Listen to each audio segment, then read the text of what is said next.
Alright my friends, welcome back to Frogboy X1 Gaming. I'm Andrew, and today I want to talk to you guys about the real reason that everybody has went negative, even more negative against Xbox. And guys, it finally makes sense to me.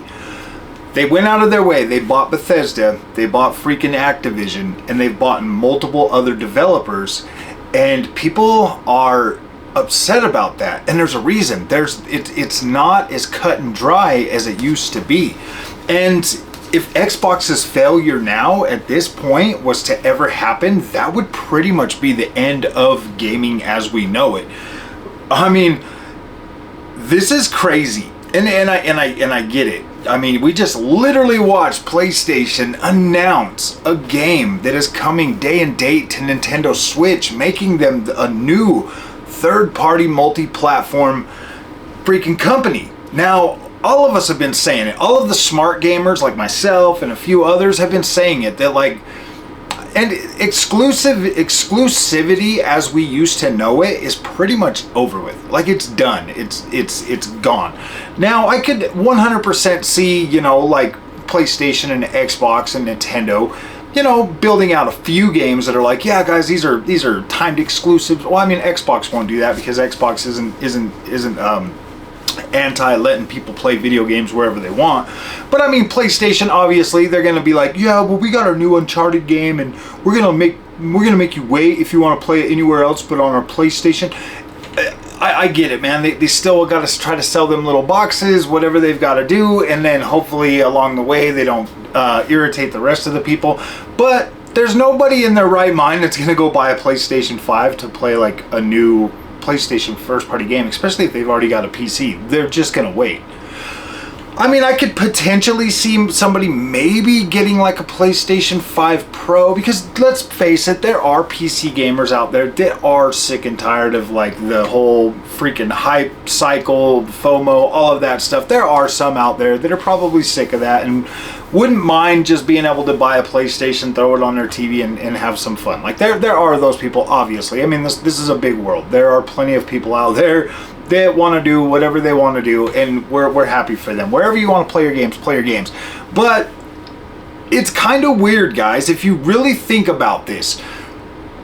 Xbox is no longer just picking up crumbs or slowly putting out games or just trying to appease a fan base that's there. They are 100% a committed player, a big player now that they own Activision. They are a 100% committed player to the overall, like the overall gaming in general. Like, they are a major pillar of gaming now. If they weren't before, they 100% are now. And you hear somebody like Dreamcast guy talking about this company is just pretty much dead. It's like, dude, he doesn't even know what he's talking about, clearly.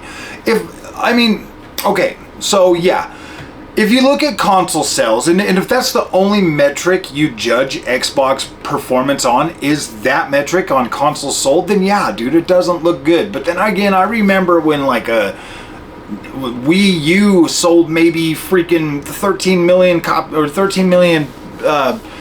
what was it, like, yeah, 13 million freaking consoles or whatever, and like nobody really bought it. And then you get the Switch that comes out and just blows the doors off of everything, like the second highest sold console in all of console history.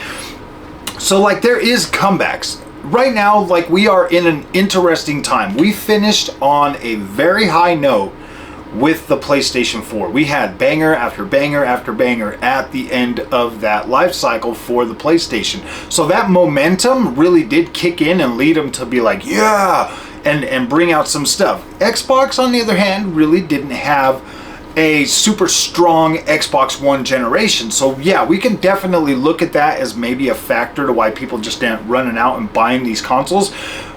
But in just a few months, we are going to have the first time that Xbox has had the marketing rights for Call of Duty in a very long time. Call of Duty is one of, if not the biggest game every single year when it launches. And I don't think that's necessarily going to slow down too much, because people love Call of Duty. There's like something about Call of Duty that is undeniable. it's just undeniable. Like the shooting feels on point. Like you play a game like X Defiant, or you play like some of these other games, and they're fun. They're fun, but Call of Duty is like that kind of game where people like literally religious. It's like a Madden, or you know, it's just built that name. And if Call of Duty fails, dude, that would really suck. But then you've got Treyarch that would be able free to build whatever they want. Then you got Infinity Ward that would be able to build whatever the freak they want. You got all these massive, incredible freaking Activision studios that could literally branch out and build new, better exclusives for the Xbox platform. Pretty much leaving, I mean, PlayStation's literal survival, and I mean all of gaming's literal survival, really does kind of depend on Call of Duty being a breadwinner. You have to have these breadwinners. You have to have these massive games that are out there doing well. You've got Fortnite, you've got Call of Duty, you've got some of these other ones that are just massive juggernauts. Grand Theft Auto 6, that if these guys do not keep the industry alive, then then things just start kind of falling apart. You know, if people lose faith in gaming, because they are. I mean, you look at like the PlayStation State of Play. You look at Jeff Keighley's show the other day.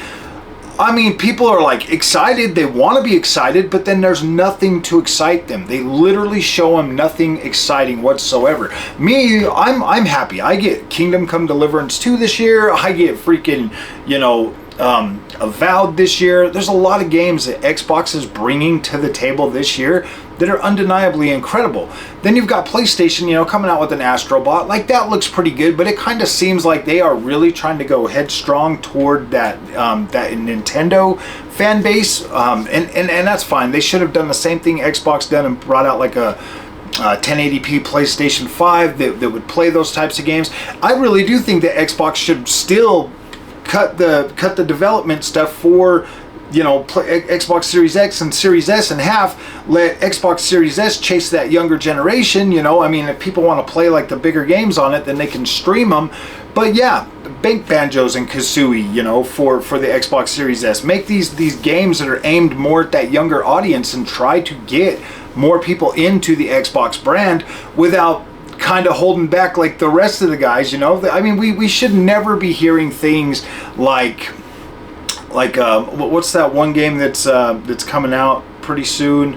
Oh, Wukong or whatever. It's set to release for the PlayStation and the PC, but they haven't released the release date for the Xbox because they're still optimizing it and still working on it. That there should never freaking be happening to Xbox players, and it shouldn't. Like, that should not be happening to Xbox players. They shouldn't have to wait for optimization for the Xbox Series S. Like, I get that obviously games can be made to run on the Series S, but we should have day and day dates with all these other freaking games on the Xbox Series X for those who bought it. If the Xbox Series S is creating an atmosphere to where people cannot do that, cut it back. Make it so they can just stream the game on their Series S, and, you know, like make that, like, bake that in. There's no reason why Xbox can't do that. You know, release a new, I mean, we'll find out tomorrow if they're going to be releasing a new freaking powerful Xbox Series X something this generation. I do kind of feel at this point now, with as much time as I've been on PC and the things that I've seen, you know, come to these consoles and stuff, absolutely. You definitely need a 4-year refresh. I 100% believe in that now. I didn't before, but I do now. I 100% believe that both PlayStation and Xbox should 100% do a mid-gen refresh that at least has the power of a 7800 XT and be able to run that and utilize that. That would be fine. That would be sufficient. That'd get you a solid 1440p and be able to definitely do a much better job at 4K than what we're getting right now on these consoles. So yes, I definitely believe that they need to bring a little bit, they need to double or triple the power of what these consoles are right now so that people can actually utilize their 4K screens. I think that would be a good thing for the industry, but they need to keep that price low. They need to keep it right around $500. 4 years, that's enough time to where that technology should have, you know, the price of, you know, that stuff should be low enough to where they can do that and bring that to, you know, a wider audience. So I definitely am excited about that. But when it comes to a handheld, here's the thing. If they have enough power right now to put out a handheld that's a little bit more expensive than you know, like your Series S, but it still plays games at the Series S, at that Series S freaking, you know, level of quality, and you can still like hook it up to a dock and run it to a TV and stuff like that. I think that'd be incredible. I think that'd absolutely be incredible, and I think Xbox would sell a whole hell of a lot more consoles this generation than they were planning to without it. So, all right, my friends, I'm stoked for the Xbox Game Show tomorrow. I will be doing this thing live. We'll live stream this. I'll get up early. And I'll get started, you know, an hour or so before. We will sit here and we will live stream this. Don't worry, I've still got the NVIDIA GPU in there, so we'll be able to use broadcast. That means we'll be able to have the fan going 100 miles an hour, because it is getting hot out here, my friends. It is starting to warm up, and I am not about to sit in this room with that beast running all that power, making me sweat, dude.